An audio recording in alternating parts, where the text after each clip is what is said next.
উনি কিন্তু প্রথমবার এসে বাংলাদেশ সেনাবাহিনী সৈনিকদের জন্য 2 বেলা ভাতের ব্যবস্থা করেছিলেন। আগে সেনাবাহিনী সোলজাররা 1 বেলা ভাত খেত।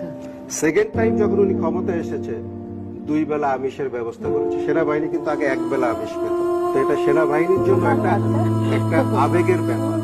উনি এত কিছু করেছে, আমি সংক্ষেপে কয়েকটা কথা বলবো, একটু সময় বেশি লাগলেও কিছু মনে করবেন না।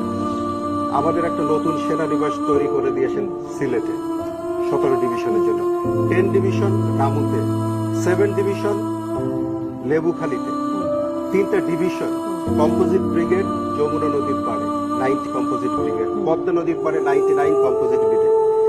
সেনানিবাসের ভিতরে আপনার ইনফ্রাস্ট্রাকচার ডেভেলপমেন্ট অনেক কিছু হয়েছে, আমি সেইগুলোর ডিটেলসে যাচ্ছি না। আমাদের বর্তমান সিএমএইচটা একটা অত্যাধুনিক হাসপাতাল হিসেবে আপনি কনসিডার করতে পারেন। বোন ট্রান্সপ্লান্টেশন থেকে fertility centre, cancer centre, whatever you call, everything is দেয়ার।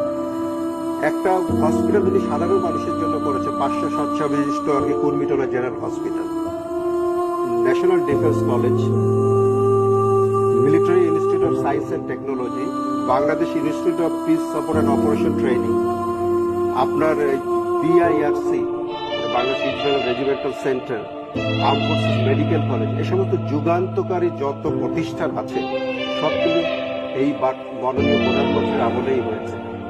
আমি আপনাকে এক কথায় বলতে চাই, বাংলাদেশ সেনাবাহিনী, we have all the modern battlefield operating system, we are ready to defend our motherland. শুধুমাত্র কোয়ান্টিটি না, কোয়ালিটিটিভ ডিফারেন্স উনি এনেছে। 4th জেনারেশনের ট্যাঙ্ক কিন্তু আমাদের আছে, আমাদের আছে এএপিসি, আমাদের আছে এন্টি ট্যাঙ্ক গাইডেড মিসাইল, অনেক কিছু আছে। বাংলাদেশ সেনাবাহিনীতে মহিলা শুধুমাত্র ডাক্তাররাই ছিল, কিন্তু মহিলা রেগুলার অফিসারে কিন্তু শি হ্যাজ ইন্ট্রোডিউস। তারপরে যে এখন মহিলা সোলজার, সেকেন্ড টাইম উনি যখন পাওয়ার এসেছে সেটা উনি করেছেন। আমাদের ছিল মানে 98-99 সালে উনি কন্টিনজেন্ট কমান্ডার হিসেবে আমরা কিন্তু 2জন ফেমাল পাঠিয়েছে, যেটা কিন্তু একটা সারা বিশ্বে একটা আইকন হয়ে দাঁড়িয়েছে।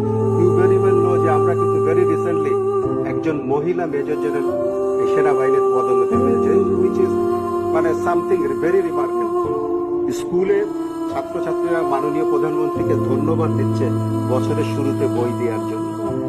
একটা বই পেয়ে বাচ্চারা যদি ধন্যবাদ দিতে পারে আমাদের জন্য উনি যা করেছে, আমি তো মনে করি যে আমাদেরও একটা মানে আমরাও মাননীয় প্রধানমন্ত্রীকে ধন্যবাদ দিতে চাই আমাদের এই সক্ষমতার জায়গাতে পৌঁছিয়ে নিয়ে যাওয়ার জন্য। আপনাকে একটা কথা বলি, বাংলাদেশ সেনাবাহিনী কিন্তু এখন সারা বিশ্বে একটা brand. We have been constantly number 1 troops contributing country in the world.